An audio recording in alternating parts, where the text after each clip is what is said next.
Começando mais um programa com elas nessa terça-feira super animada, primeiro dia do mês de novembro. Primeiro não, segundo, né? Segundo dia. Qual o hábito que você gostaria de mudar? Até pouco tempo atrás pensava-se que modificar e automatizar um hábito exigia mais ou menos cerca de 21 dias. Otimismo até demais, eu acho. Mas um estudo recente da Jane Worth, da University College of London, publicado no European Journal of Society, afirma que para transformar um novo objetivo ou atividade, algo automático, de tal forma que não tenhamos de ter força de vontade, nós precisamos mais ou menos 66 dias. Não sei se é verdade, é por isso que eu chamei a psicóloga Luciane Jabbour para falar sobre esse assunto. Prazer tê-la aqui. Prazer é meu. 66 dias, antes parecia que 21, sem tanta força, sem tanto sofrimento, se mudava um hábito. Agora, mais ou menos, segundo essa pesquisa da Universidade de Londres, 66. Existe tempo, prazo para essas mudanças não serem tão sofridas, uma mudança de hábito, como, por exemplo, vou falar uma coisa banal, deixar de comer chocolate todos os dias, mudar um aspecto da alimentação, alguma coisa assim? Exige tempo. E aí, porque, na verdade, a transformação de um hábito, na verdade, ela implica a mudança de um padrão de comportamento. E aí, a mudança de um padrão, isso envolve a vivência de um conflito, porque você está mudando alguma coisa que te referenciava de determinada maneira a determinada coisa, e agora você quer agir de outra maneira quando se trata dessa coisa, porque o hábito ele tem muito a ver com como você vai associando. Então, toda vez que acontecer tal coisa, eu vou fazer tal coisa. E aí existe isso essa palavra que você citou é muito boa, da automatização. Ela é muito boa para quando a gente fala de hábito, porque tem a ver com comportamento que, por então a gente entendê-lo como hábito, ele está automatizado, ou seja, ele não faz mais parte de um produto, de uma reflexão, talvez não faça mais parte de uma escolha que você poderia ou deveria se colocar a cada situação. Porque está completamente automatizado, né? Está automatizado, ele está automatizado. A referência inicial que te levou até aquele padrão, você já não tem mais, você já perdeu. E aí você acaba funcionando, isso que a gente está chamando de hábito, você acaba funcionando até por uma comodidade, né? Até por uma facilidade. Então, toda vez que eu acordar, eu vou tomar café na janela. Isso pode ser um hábito. Isso pode ser um hábito. Aí o que significa, então, de repente, eu acordar e não ter uma janela para eu tomar o meu café? Ou não ter o café Ou não ter o café para tomar na janela. E aí é um conflito. E aí é um sofrimento. Todo conflito ele envolve um sofrimento. Não um sofrimento que vai te deixar. Não estou falando de um sofrimento que deprime, não estou falando de um sofrimento que entristece. Eu estou falando de um sofrimento que te coloca numa condição de repensar. De repensar e de mudar a atitude. E de, então, adquirir outros comportamentos que não necessariamente venham a se tornar hábitos. Que, então, não necessariamente te coloque numa padronização de si. O hábito de você todo dia ir para o mesmo emprego e você, de repente, não tem mais aquele emprego. Aí você tem que ressignificar aquilo novamente. Também, para quem está começando um novo emprego, está em casa assistindo, é um tempo de 60 e poucos dias para entender que é um novo emprego? Ou não existe isso, como eles padronizaram na pesquisa? O tempo? É muito relativo? O tempo é muito relativo. Na verdade, depende de como você se relaciona com aquilo que você precisa, de alguma maneira, transformar. E depende do que aquilo significa para você. Se para você mudar de emprego significa uma coisa muito difícil, ou você tem que mudar de emprego por conta de uma situação difícil, ou porque você não consegue trabalhar naquele lugar, ou porque aquele espaço não te interessa mais. Depende de como aquilo está dimensionado para você, o mudar de emprego, nesse exemplo que você colocou. Depende do que significa para você aquilo. Daí vai depender quanto tempo, então, eu vou demorar para me adaptar ao novo emprego, para que, de novo, vire uma coisa rotineiro, uma coisa tranquila. Que seja um hábito novamente. Que seja um hábito. Depende de como você está significando essa mudança de emprego, depende do que você vai encontrar naquele emprego e como que você vai poder estar naquele lugar. Então, você pode demorar 2 semanas, você pode demorar 3 meses, porque depende do quê? Você precisa viver o processo da mudança. E Isso o processo da mudança, ele é singular. Por que é tão doloroso? Não há como falar que é diferente. Por que é tão doloroso para a gente mudar alguma coisa que a gente está acostumado a fazer todos os dias? Vamos supor, a pessoa está num relacionamento, terminou o relacionamento, todos os dias estava acostumada a falar com aquele fulano ou com aquela fulana, enfim, de alguma forma, pelo WhatsApp. E aí aquilo é angustiante, aquilo até que você mude o hábito porque a pessoa não existe mais. Ou quando se perde um parente, né, que é um luto também, das duas formas são luto. Por que é tão angustiante entender que você é obrigado a repensar e é obrigado a tomar outras posturas e novos hábitos? A mente humana demora muito para cair a ficha, é uma questão muito mais profunda e sentimental. Me explica. Então, todos esses exemplos que você foi citando, embora uns mais complexos que outros, todos eles envolvem você ter que passar por um conflito. E aí, isso só é um problema porque a gente aprende, a gente nasce aprendendo, e isso tem a ver com a nossa maneira, com a nossa maneira de estar na sociedade, se relacionar, tem a ver, na verdade, com uma ideologia de vida que entende um conflito como uma coisa ruim. Conflito, ele é ruim porque ele é doloroso. Porque isso significa você passar por novos aprendizados, significa você conseguir ressignificar situações, significa você ter que transformar padrões de comportamento para poder estar, então, de uma outra maneira na sua relação com os outros, sem aquela pessoa querida que faleceu, sem aquele companheiro legal do trabalho que você tinha antes, ou com coisas novas. Isso implica, toda mudança, ela traz o conflito, porque ela implica novos aprendizados, novas maneiras de estar com você, de estar no mundo, com as coisas e com os outros. Então, toda vez que existe a mudança, a gente sente medo. É normal sentir medo porque você está lidando com o desconhecido. O desconhecido te dá medo. Sim, sem sombra de dúvidas. E traz o conflito. Só que o problema está na gente entender o conflito como uma coisa ruim.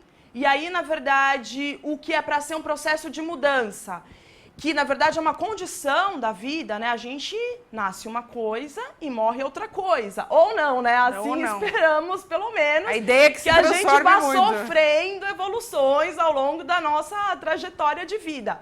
Então, e aí isso significa o aprendizado, isso significa a troca, isso significa sair dos lugares de conforto, mudar os hábitos e, na verdade, cotidianamente a gente é colocado nessas situações. Cotidianamente a gente vive os conflitos, só que a gente não percebe. Sem sombra de Só dúvidas. que quando a gente assume que é conflito e que é difícil, aí a gente começa a achar ruim. Por quê? Porque a gente tem a ideia de que conflito é uma coisa ruim. Que é uma coisa dura, que é uma coisa sofrida, que é uma coisa que não pode ser exposta, que é uma coisa que não pode ser dita, que o lugar do mal-estar não pode existir. E ele é inevitável, o lugar do mal-estar. Né? E a gente fica tentando nessa ideia ilusória de felicidade. Isso que eu ia te perguntar agora. Boa você ter falado sobre felicidade. Hoje vende-se que você tem que ser feliz o tempo todo. E eu falo sempre aqui no programa, e tem gente que mete pau na internet, tem gente que elogia, então eu vou falar porque, enfim. Eu sou completamente contra livro de autoajuda, eu acho que só ajuda aquele que escreve, porque senão nós iríamos erradicar a tristeza do mundo, né? Os 10 passos para ser feliz, as 15 pilares da alegria e tal. Hoje vende-se a ideia de que você não pode ser angustiado, você não pode ser triste, você não pode ter tédio. É uma geração de mimados? É uma geração de mimados. Mas é uma geração de mimados porque a gente historicamente foi apontando para isso, né? A gente foi apontando. Primeiro, a gente começa a entender a felicidade como um estado constante de vida. Isso não existe, isso é ilusório. A felicidade são momentos de alegria, são momentos felizes, Momentos de conquista, de sonhos, são momentos felizes. Momento de você passar numa prova é um momento feliz, são momentos felizes, né? E a felicidade só existe, esse conceito e essa sensação de felicidade, ela só existe porque ela se opõe à sua negativa, que é a infelicidade. E por ela existir nessa condição, isso quer dizer que o tempo inteiro você está convivendo com essas coisas. Não como polaridades, né? Porque existe uma série de outros sentimentos e sensações e coisas que você vai vivenciando no dia a dia que estão entre a felicidade e a infelicidade. Mas o que a gente faz? A gente pega uma dessas polaridades, a felicidade, passa a entender que a gente precisa, então, ser feliz.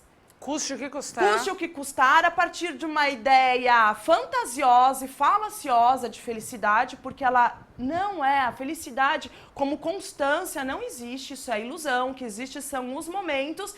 E aí a gente ainda consegue se ver no lugar do infeliz, porque não é feliz o tempo inteiro. Você acha também que isso é por conta da nossa geração, que é a geração do tablet, do computador, das redes sociais? Ah, essa geração... Então, essa geração do tablet, do computador, das mídias sociais, do excesso de informação e do excesso de estímulo acabou gerando indivíduos imediatistas.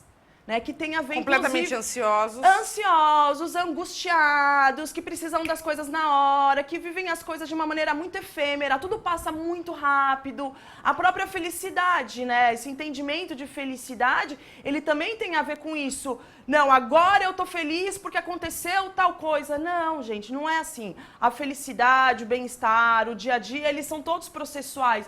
Não é aquele momento que vai te deixar feliz. Agora eu sou uma pessoa feliz da vida. Não, você é uma pessoa feliz naquele momento. Você acha que hoje a gente compara a nossa felicidade porque a gente tem mais acesso a ver a vida do outro, né, por rede social, e acredita que aquela vida é uma vida verdadeira. Então a gente vai medindo a nossa felicidade através da felicidade do outro. Você acha que tem a ver isso? Eu até cheguei a escrever sobre isso. E eu penso assim, o pessoal ri muito, porque eu não vejo... positivismo, alegria, otimismo para com a sociedade. Eu acho que a gente está caminhando para um processo de destruição em massa. Então, isso daí que você falou de referenciar e avaliar a própria vida a partir da imagem da vida do outro, também tem uma vinculação direta com uma sociedade imagética, né? A gente vive e se entende e compreende o outro via a imagem que o outro transmite. É uma transmissão de imagem. E aí, na verdade, não existe compreensão e não existe entendimento e não existe essa relação, porque a imagem diz coisas, ela diz o que a cena te conta, só que a cena não te conta tudo, na verdade, do que a própria cena é.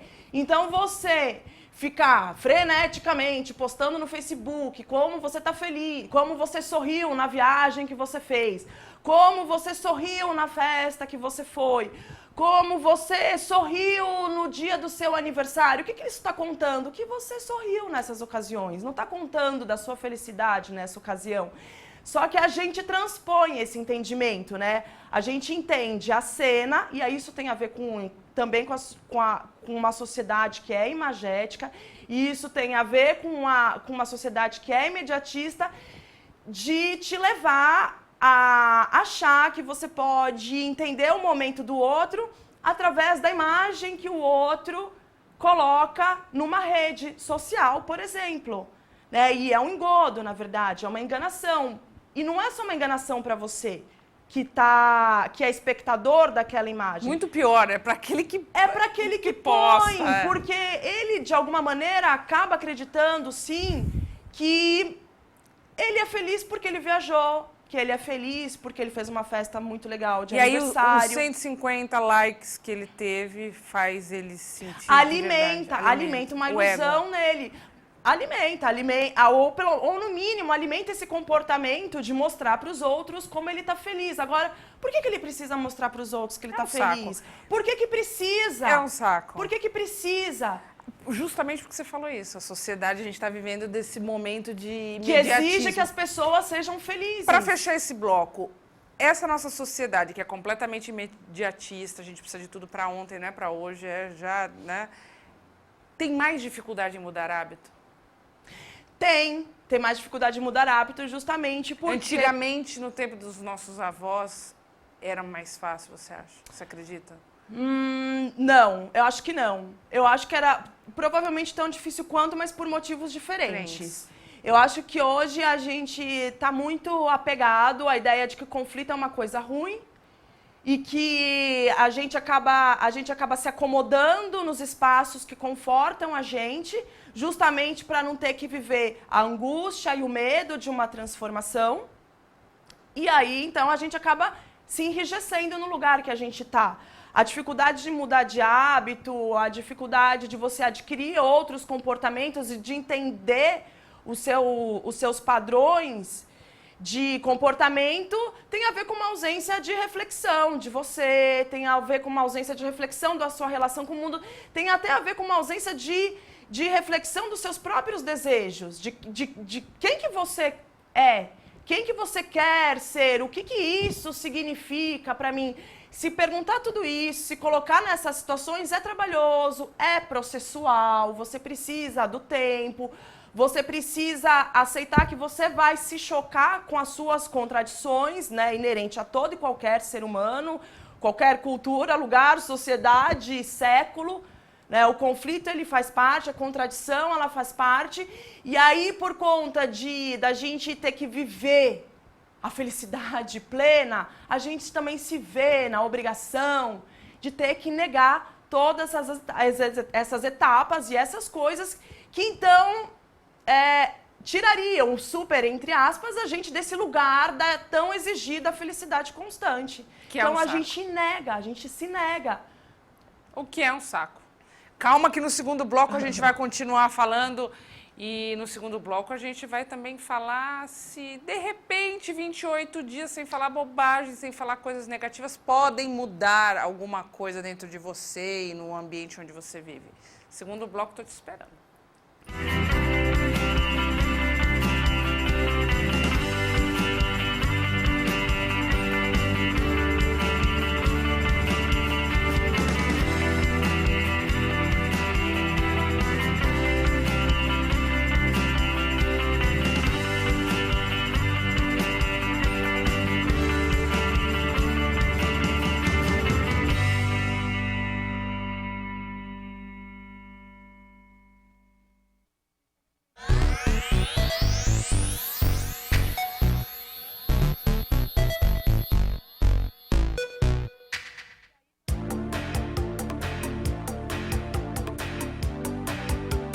Olá, eu sou a Arielle Margiotto e você tem um encontro marcado comigo toda terça-feira às 9 da manhã aqui na TV Geração Z para todo o Brasil.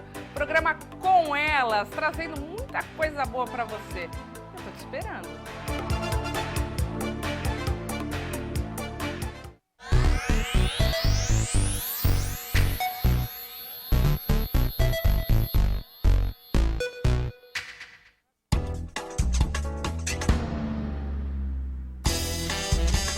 Olá galera, eu sou Mara Bastos e apresento o programa Em Destaque e venho te fazer um convite super especial. Se você gosta de um programa diferente, divertido com seu artista preferido, seu endereço é aqui.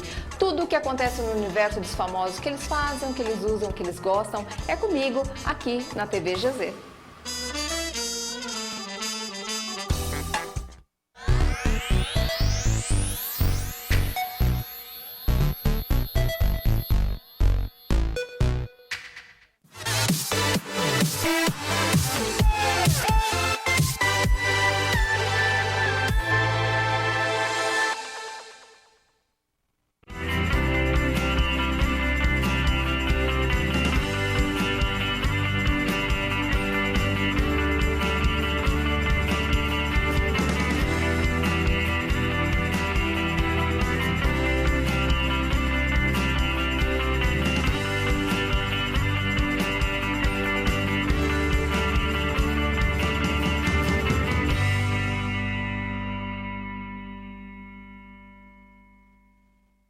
Voltamos no segundo bloco e me fala uma coisa. A sua vida vai mudar se você passar, de repente, o mês inteiro sem reclamar? Queixa vem do latim quaciare, que significa golpear violentamente, quebrar e expressar uma dor, uma pena, um ressentimento ou uma inquietação. Um amplo espectro de sensações, mas com um nexo comum, que é o caráter negativo, sem sombra de dúvida. E esse que leva ao ódio, que é bastante sabido por nós, e o ódio que leva para o lado escuro da vida. Então, com isso tudo em mente, dois simpáticos norte-americanos, Thierry Blanc e Pierre Pelbrin, decidiram estabelecer em fevereiro desse ano um projeto 28 dias sem reclamar e sem falar besteira. Os benefícios dessa atitude têm, claro, duas caras. Por um lado, aumenta a sensação de felicidade e prazer. E por outro, as pessoas se dão conta de que estar ao lado de pessoas negativas te faz infeliz. E você, consegue passar um dia sem reclamar, Lu? Eu? É. Você que está aqui comigo. Consegue? De verdade, eu não consigo. Mas isso... Então... Essa proposta dos dois simpáticos norte-americanos foi uma proposta engraçada, provavelmente. Então, eles... pode ser que seja uma proposta interessante. Interessante. Aí Eu, né, que gosto de fantasiar, penso que eles deveriam estar num jantar super animado, tomando um vinho. Bom, e aí, vamos lá, cara, ficar 28 dias sem falar bobagem? Vamos fazer uma pesquisa sobre isso? Os dois um é psiquiatra, outro é psicólogo. E eu acho que entenderam que podia ser alguma coisa interessante, sei lá, para a humanidade. E depois tiveram matéria publicada e foi engraçado. Agora, deve ser um sacrifício brutal, né? Para a pessoa que tem esse padrão diário de reclamar, é uma coisa brutal. Por quê? Pode ser que seja uma coisa brutal. Porque implica ela mudar a relação dela, implica ela mudar o olhar dela para as coisas, para os outros, para o mundo, para as situações. E aí, isso significa, então, a partir desse olhar, ela mudar a postura dela. Uma coisa é reclamar, a outra coisa é você ser propositivo, que, na verdade, hoje em dia a gente tem muito tem se ouvido a partir de uma visão mais progressista de mundo, de transformação social, e exatamente essa questão. Vamos sair do lugar de quem reclama e vamos para o lugar de quem propõe, que é um lugar difícil, né? O lugar da proposição é difícil. E sair também do lugar de quem reclama e se ver nessa outra condição, ou se ver no vazio, já que você retirou esse lugar da reclamação, você entrou num vazio. Existe ali um espaço que te pertencia, que era o lugar da reclamação, que você não ocupa mais. Que não tá mais. E aí você vai ter que se propor a falar coisas positivas, né? Ou não, ou pelo menos não falar coisas negativas. E de alguma forma você acredita que isso mexe com o entorno? Então, os teus amigos...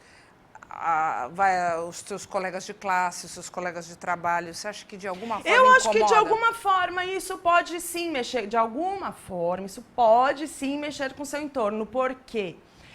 Nesse exemplo, nessa pesquisa que você citou, eles decidiram, então, estabelecer que durante 28 dias não haveriam reclamações. Escolheram propositalmente fevereiro porque é o mês mais curto. Acho eu, né? Acho eu, acaba né? logo com essa angústia. Que angústia que você angústia, acaba nessa hora.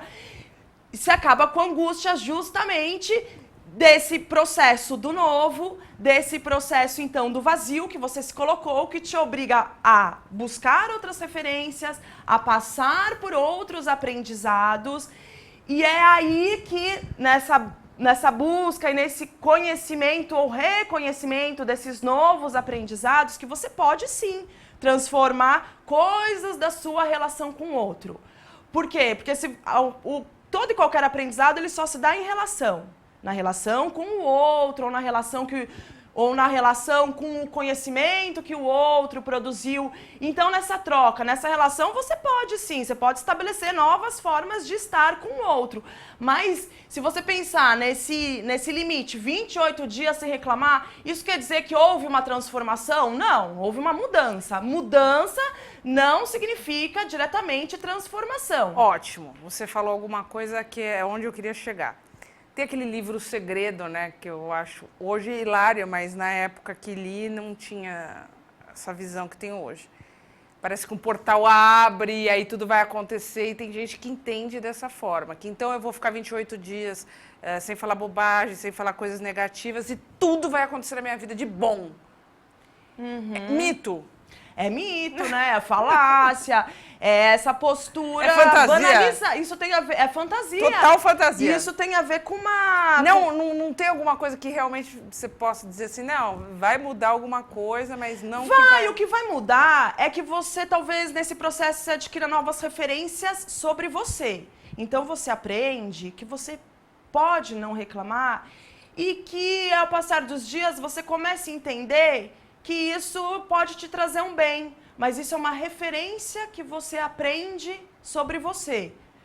Agora, se você vai, a partir dessa nova referência, desse novo aprendizado sobre você, se isso vai começar a fazer parte do seu comportamento, se isso vai fazer parte de como você forma o seu pensamento em relação a outras coisas, depende de como você vai aceitar esse processo que você está vivendo. Você acha que essa pessoa que fica 28 dias sem falar coisas negativas pode até mudar com relação à saúde? Ficar menos ansiosa, sei lá, se curar de uma gastrite? São coisas ligadas ao emocional. Então, talvez ela tenha alguns benefícios. Você acha que existe nesse sentido alguma coisa ou é muito leve? Eu acho que uma pessoa que reclama todos os dias e que, inclusive, na relação com o corpo, né, porque não existe essa separação, o corpo também está sofrendo, ela é uma pessoa que vive algum estado de sofrimento, porque senão ela não reclamaria dessa maneira, ela não precisaria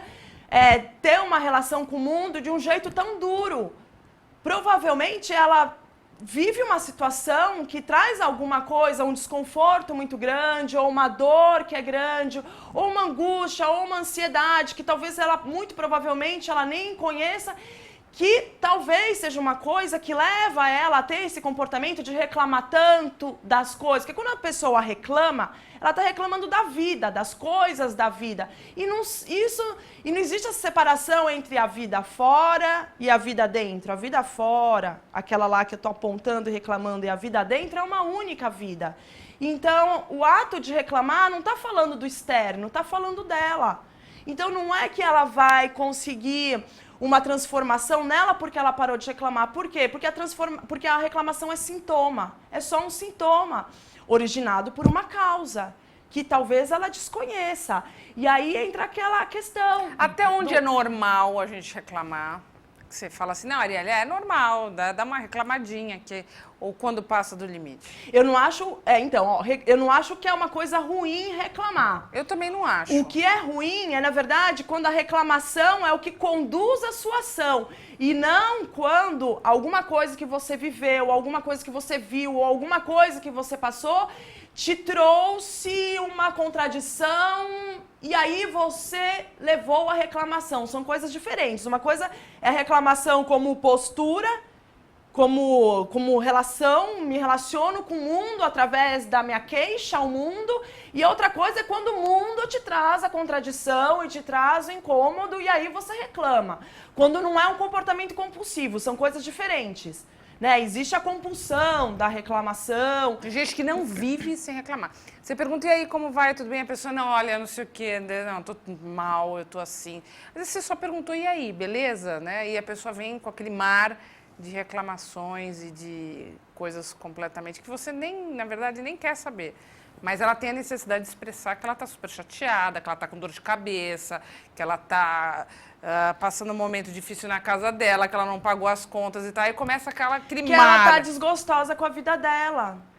E aí ela só consegue expressar esse desgosto que ela está vivendo hoje com a vida dela. E, na verdade, quando você pergunta isso, ninguém fala, né? Ninguém fala, olha, não estou bem. Na verdade, eu acho até positivo, nesse caso, quando você pergunta e a pessoa fala, eu acho até positivo. Dependendo, né? Não é que eu chego, né? Depende da situação, depende da ocasião. Não, mas tem hora gente que cabe. só reclama. Só reclama porque só consegue viver uma insatisfação que ela tem com ela mesma. Claro que E uma aí, vez e aí a você reclamação acordar... aparece como um sintoma. Sim, você acordar um dia com o pé esquerdo é normal, porque a gente acabou de falar no segundo bloco, não tem felicidade. Ficar mal-humorado é normal, não é um problema. Viver um momento difícil e xingar um momento difícil é normal, isso não é um problema. até benéfico. Xinga mesmo, fala mesmo, que é diferente de você todo dia no trânsito xingar todos os carros que andam mais rápido que você, ou que você acha que querem te fechar, ou que você acha que estão cometendo infrações no trânsito, né? É uma postura com a vida, na verdade, que não te beneficia. Deixa eu te fazer uma que pergunta. É diferente de um momento difícil que te traz essa angústia, Até essa pra quem tá em ansiedade. casa. Tem gente que tá vendo isso e, de repente, quero entrar nessa proposta. Eu logo, quando li a pesquisa, falei, acho que eu também vou entrar nessa proposta, 28 dias sem reclamar de absolutamente nada. Você acha que isso tem algum aspecto negativo, que de repente a pessoa entra nisso e tem que reprimir sentimentos que... Eu acho que isso pode acontecer. Mas é assim, é que nem a pessoa que está reclamando... Tem mais malefício, benefício? Não, eu acho que as coisas podem se dar de todas essas maneiras, né? Aí depende da pessoa que está vivendo isso. Porque ao se colocar na condição de mudar um padrão de comportamento, então você também se vê na condição de adquirir aprendizados. Isso é benefício. Você percebe que você chega mais tranquila se você não vai no trabalho, e isso te traz um dia mais produtivo de trabalho, se você não vai reclamando no caminho inteiro até chegar no trabalho. Isso pode trazer benefícios, 28 dias podem te trazer? Podem. Por outro lado, se você reprime esse seu comportamento de reclamar demais, e você reclama demais, supondo uma situação de uma pessoa. Você reclama demais porque você não está num momento fácil da vida e essa foi a maneira que você encontrou de expressar isso tudo. Ao não reclamar, o que pode acontecer? Você deixa de projetar nesse lugar, o lugar da reclamação, a sua dor, e passa a projetar em outro.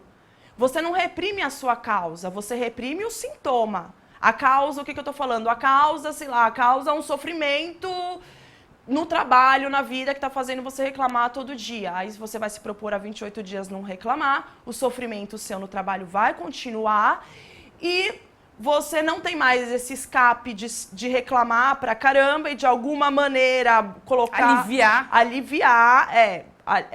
tudo bem, aliviar esse sentimento, mas você vai adquirir outro padrão de comportamento que vai falar dessa causa, que é a sua insatisfação no trabalho, e, na verdade, você vai sintomatizar de outras maneiras. O que antes você expressava em reclamação. Vai até criar uma situação, um mecanismo que te faça pensar diferente, né?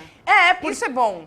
Isso é bom. Que te faça pensar diferente, que te faça reconhecer as coisas e se reconhecer de outras maneiras nas relações que você tem.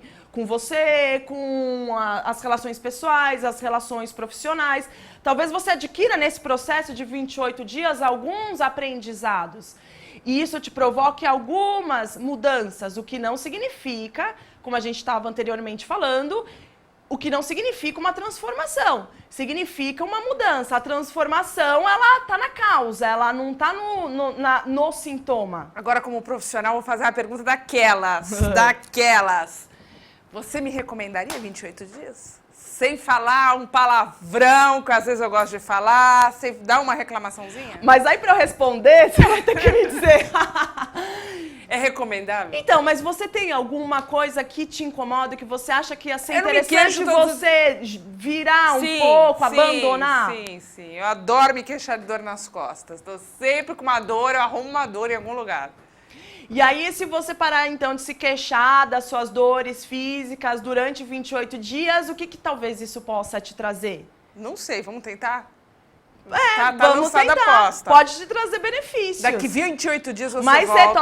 Mas aí a gente tem que tomar o cuidado, né? Que benefício que é esse, no que ele pode transformar você, que referência, o que você pode aprender sobre você nesse processo. Porque a gente pode viver esse processo de jeitos muito diferentes, de um jeito banalizado completamente, de simplesmente tapo minha boca e não reclamo mais.